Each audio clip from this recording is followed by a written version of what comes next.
and it's great to have you all here for another round of Star Wars Unlimited. Today we're kicking things off with a match that's going to be a real clash of styles. On one side, on our left, we're going to have Boba Fett from set 4, leading the charge with the Temple Palace base, which is sitting at that 30 health. This setup's going to lead really into that aggressive tempo, a bit more mid-range, which is going to aim to pressure the board early and keep the opponent on the back foot with the use of that indirect damage and that ping from the Boba Fett leader. Facing him on the right, we've got Qi'ra running that Data Vault base with 33 health. Let's jump right in and see how this battle unfolds. Alright, so as the boys are just shuffling up, we can see that our Boba Fett rolls a 3 and our Qi'ra player responds by rolling a 7, electing to take the initiative.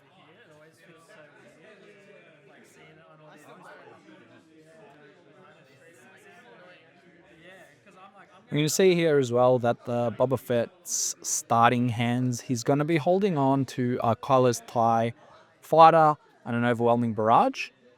And the Qi'ra is holding, or elects actually to choose a mulligan. So he's going to put that card down, maybe had too many late game units in hand, and wants maybe a faster start against that Boba Fett. Some cards to look out for on the turn 1 would surely be that Kylo's TIE Silencer, things like TIE Bombers are quite good in the early game as well. On the Qi'ra's side, you'd be looking at things like possibly Inferno 4s. I'm not sure what else it's running on the 2-drop, but we'll have to have a look and see how they start off this game. Qi'ra's game plan's all about that resource efficiency and long-term value. Slower to start, but once that Data Vault unlocks and the Qi'ra's able to generate massive advantages, the snowball into the late game can be quite brutal. So the key here is, can Boba close things out quickly before Qi'ra stabilizes and takes over, or will the Qi'ra player be able to drag the game out long enough to flip the script and out-resource our Boba Fett bounty hunter on the left?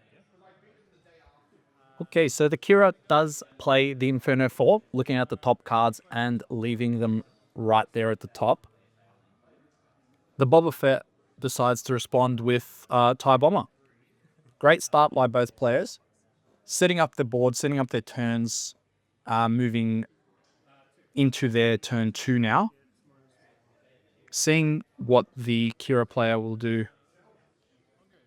Elects to just put 2 damage into the TIE Bomber, feeling like they need to get rid of it as fast as possible.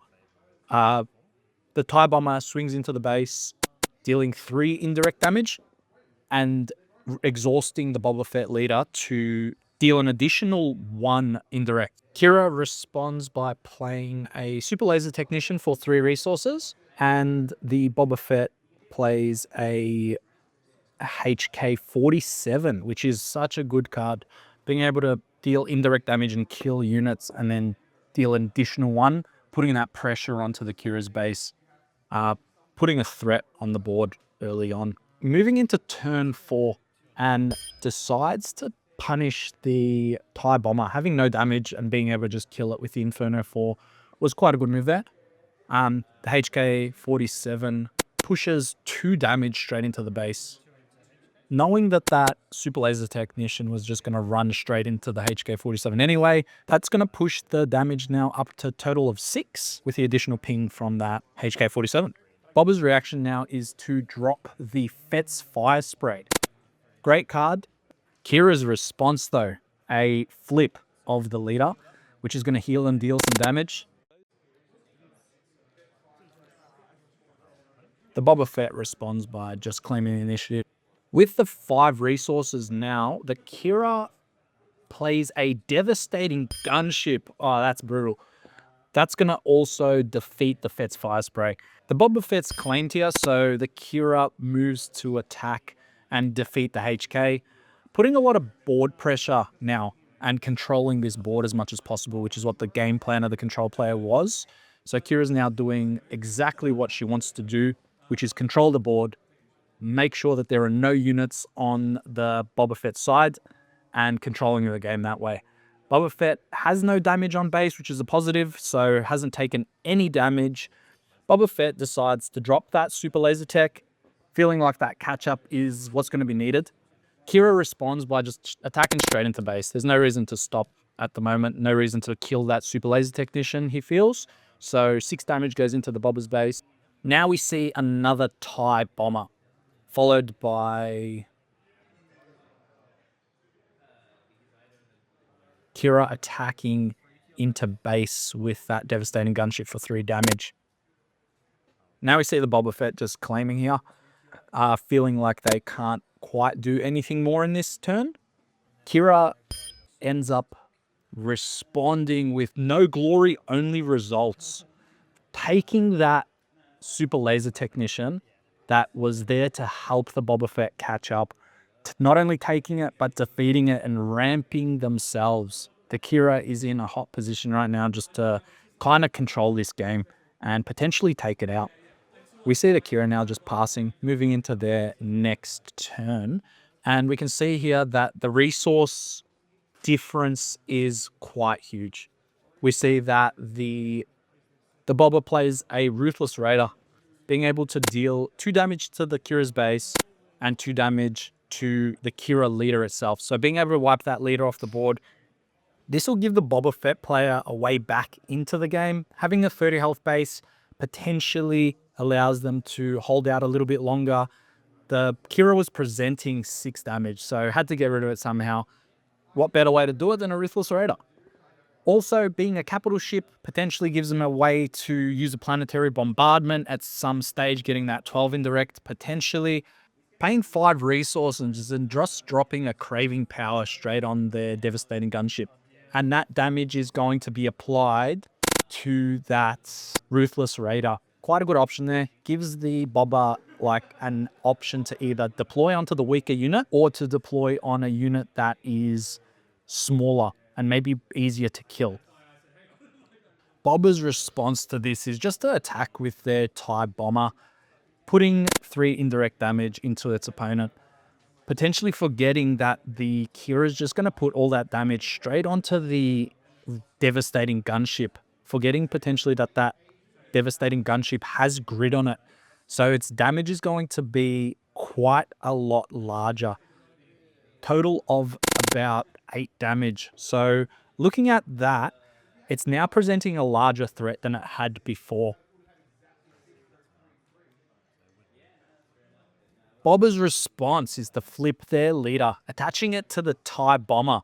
Now, when he's deployed as an upgrade, you're able to deal 4 damage divided as you choose amongst any number of units.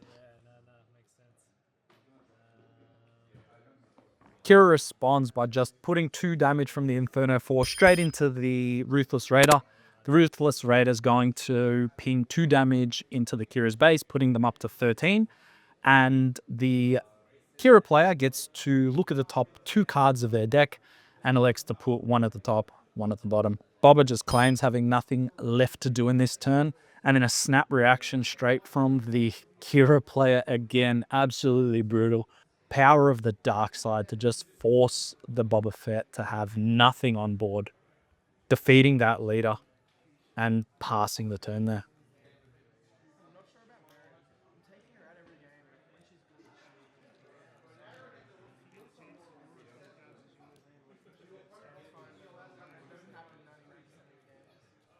Moving into our next turn here, we can see the Boba Fett player just having nothing to do and playing a resupply.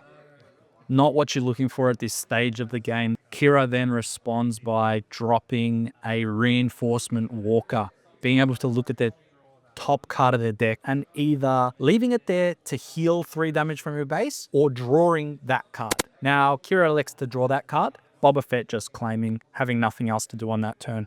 He's in quite a tricky position right now. Qi'ra then uses their activated ability to tap a resource and deal 2 damage to their reinforcement walker and give it a shield, making it even more difficult for that Boba Fett to deal with it, essentially. So tapping 2 resources, Allegiant General Pride gets dropped. Qi'ra just straight attacks base for another 6 damage, pushing the Boba Fett up to 25 damage on that Temple Palace, electing to discard the top card of their deck. So discarding, healing that 3 damage, putting them back down to 10. With limited amount of resources in hand, Boba elects to claim. Qi'ra snaps straight with a Maul. Maul's got an ability that has ambush and overwhelm, so that's going to kill that Allegiant General Pride, dealing 4 overwhelm damage to the Boba's base, putting them up to 29. They then use their Qi'ra ability to shield that Maul. We move into our next turn and we see that the Boba player just would drop the Devastator. That would be able to kill 1 unit, but not both. So Qi'ra is going to take game 1. What an amazing shine by the Qi'ra player, being able to control the matchup, control the tempo, play it on their terms. Really, really strong showing there, showing what the deck can really do, and showing that it has game and potential into some of these meta style decks that are real mid-range, and being able to control that tempo and control the game with its Power of the Dark Side, no glory only results. These cards are quite strong and can turn the game completely on its head, and as we saw in this game here. Quite a comfortable game for the Qi'ra in the end, in game 1, taking it 1-0, being able to control the board using things like no glory only results and Power of the Dark Side, being able to mitigate a lot of that indirect damage that the Boba Fett was trying to do. Both players looking like they're going to make a few changes moving into game 2. You can see the Boba Fett is thinking of putting in some salvages, maybe thinking about getting some of their spaceships or their big space units out of the discard pile could be viable moving forward. Also adding in a few extra planetary bombardments. So seeing as that card was quite powerful in that matchup, being able to deal, not seeing it in game 1, but being able to deal up to 12 indirect damage can be a way to kind of put pressure on that Qi'ra. And we can see the Qi'ra player here putting in 3 Vigilance. So Vigilance seems like quite a good card in this matchup. They will be able to heal some of that damage. So being a 33 health base, it's quite a chunk to get through. So dealing with units as well as either discarding cards from their deck as well as healing, there's a lot of potential to the Vigilance. So the Qi'ra player thinking that that might be a viable card moving forward in this next game 2.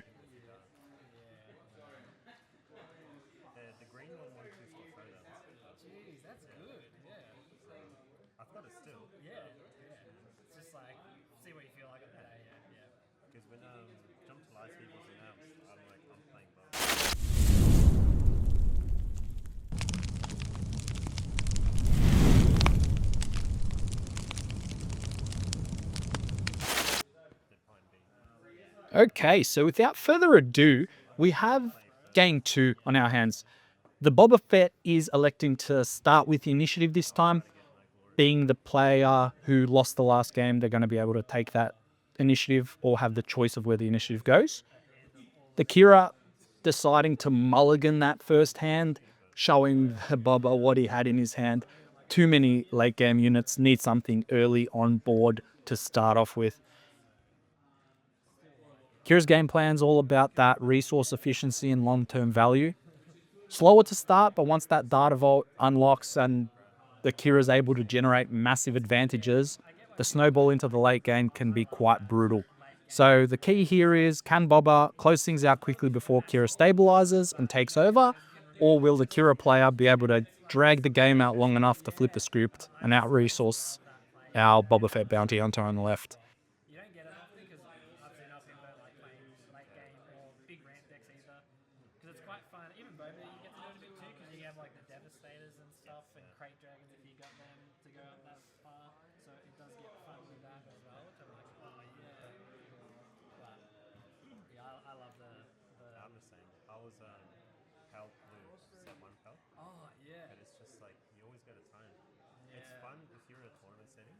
After a quick shuffle and a cut, we've got our second game underway. Now, the Boba Fett elects to start us off with another TIE Bomber. What a great card. And this one looks even better in that hyperspace variant. Wow, so surprisingly, after that mulligan, the Qi'ra player didn't actually get a 2-drop, so they elect to just take the initiative straight up and move on to the next round. The Qi'ra player's not messing about. Straight snap, power of the dark side, remove that TIE bomber. Ooh, interesting. So we've got a super laser tech. Now, this one here, we remember from the last game, was able to be stolen by that no glory only results. Being able to play it on the 3 resource turn rather than the 5 is going to be a lot better for the Boba Fett player. Potentially being able to ramp this time around and get to their flip turn a lot faster. In turn 3 here, we see Qi'ra using a resupply to move up to the 5 resources. Super laser pushes the 2 damage into the Qi'ra's base, moving the data vault to 31 remaining. Boba drops a Kylo's TIE Silencer. What a card. And as you see here, yeah, he just flips the leader.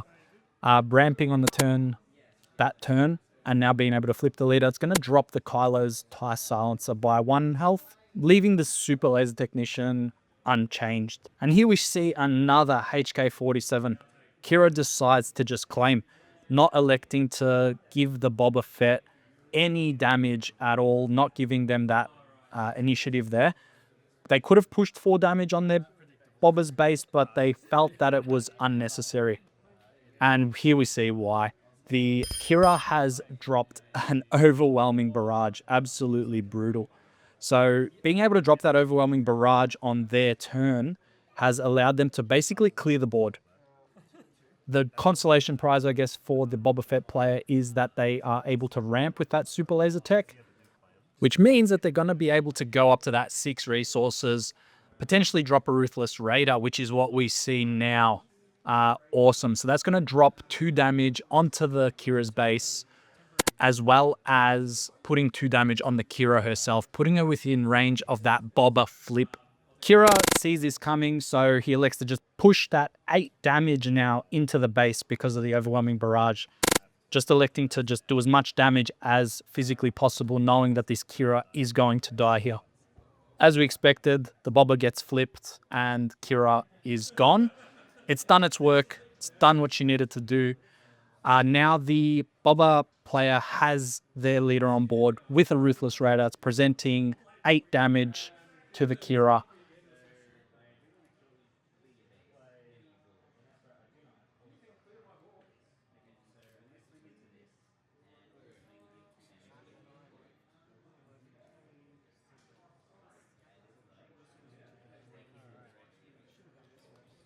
Moving into the next turn, we see a quick check of the resources, and we have our Qi'ra player dropping a Darth Vader.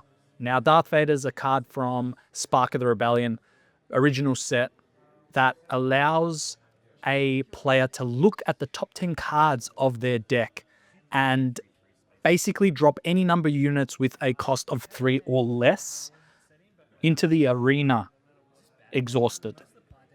So we see a super laser technician. Obviously, being able to ramp in this late stage of the game is always good. Being able to drop larger units, things like Devastators and big ships and big... We saw a Maul in the previous game as well.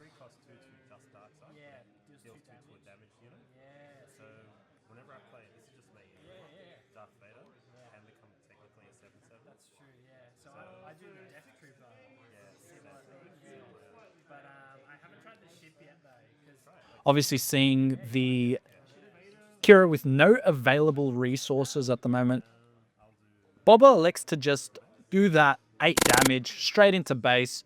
No reason to mess about. We see Qi'ra now just claiming, which means that Boba is able to do whatever they want. And now we see the bombardment, the planetary bombardment, absolutely destructive. Because of the Ruthless Raider being a capital ship, this is going to deal 12 indirect damage. We'll see what they elect to do. Killing the super laser tech outright, there's just no reason not to. You wanted it dead in the first place. And as you can see, yeah, he elects to put 6 damage onto the Darth Vader, 1 into the super laser tech, allowing him to ramp that 1, and then the additional 5 damage that's going to go into the data vault, leaving them on 18 health remaining. Moving into our next turn. Oh no, you'd hate to see it. We see the power of the dark side getting dropped, removing that Boba Fett leader unit and the Ruthless Raider. And we see that another Allegiant General Pride gets dropped. And the immediate response is to drop a Vigilance. So Vigilance here is going to be the 2 modes that the Qi'ra player has elected to choose. Healing 5 damage from their base and defeating a unit with 3 or less remaining HP. Now, the Boba player plays some amazing tech that they've added in from their sideboard in that middle changeover phase between game 1 and 2. Salvage is an event that costs 0 that allows a player to play a unit from their discard pile. Namely, it specifically has to be a vehicle. And when you play it, it deals 1 damage to that unit. So we can see that they've played a Ruthless Raider for 6 from their discard pile. Moving into our next turn, we see the Qi'ra having that initiative, just straight dropping an Avenger there. Bit ruthless for the Ruthless Raider. The Ruthless Raider will get its ping damage off, which should put we see it putting the damage up onto the Avenger, so 2 damage onto the Avenger, as well as an additional 2 onto the Qi'ra's base, tapping their Boba Fett leader there, dealing an additional 1, which the Qi'ra player just selects to just put that straight onto their Avenger there. And here we see a Timely Intervention, a really strong card that allows you to play a unit and give it ambush. Oh, and he's dropped a Fett's Fire Spray. Now, this is really interesting because having the on-played plus the ambush allows the Fett's Fire Spray to get not only 1 instance of that 2 indirect damage, but an additional on attack trigger for that indirect damage. So it's presenting 4 indirect damage total, plus the 4 from the ambush into the attack. Qi'ra thinking about it, but electing to just put all 4 of that damage onto their base, moving them up to 18 damage on that data vault. Qi'ra claims and Boba passes. We'll see what both players elect to do. Qi'ra attacks in with that Avenger, presenting 8 damage, moving the Temple Palace up to 17 damage with 13 remaining. Boba decides to drop another Allegiant General Pride. Yeah, we see straight away the Qi'ra just drops them all, overrunning that Allegiant General Pride and dealing another 4 overwhelm damage into the Boba Fett's Temple Palace, putting it all the way up to 21 damage and threatening lethal on next turn. Qi'ra then just shields that Maul, giving it an additional layer of protection against the Boba Fett. We'll see what he does in the next phase, see if he has any outs here. Takes a look at his hand, decides he's had enough, and elects to concede that match. And the Qi'ra takes it 2-0. A really, really strong showing from the Qi'ra player. The matchup was quite grindy. It was really, really fun to watch. And you could see that both players played their decks really, really well. They had options, they had removal, they had ways of dealing with certain situations. We saw those Power of the Dark Sides. We saw the planetary bombardments. We saw those sideboards coming into action there. Boy, the boys are just showing each other in the end here what actual sideboards they did make. And we did see those salvages coming in, the planetary bombardments, a Maul, and those vigilances coming in clutch there at the end, being able to heal some of that damage as well as deal with some of the board. The Qi'ra just had more options in that late game, which is what these control decks get to do. They do have the Avengers, they have access to those no glory only results, which we saw in game 1 was quite devastating, as well as those perfectly timed Power of the Dark Sides to remove exactly what the Qi'ra wanted to remove when they needed it in the right time. And that's going to do it for today's match. Qi'ra takes this series 2-0 with that strong late game push out of that Data Vault base. Thanks so much for watching. I really appreciate you all being here. I hope you enjoyed this match as much as I did. Don't forget to like, subscribe, and hit that bell so you don't miss out on our next game. This is Michael from GG-M8, and I'll see you in the next one. May the force be with you.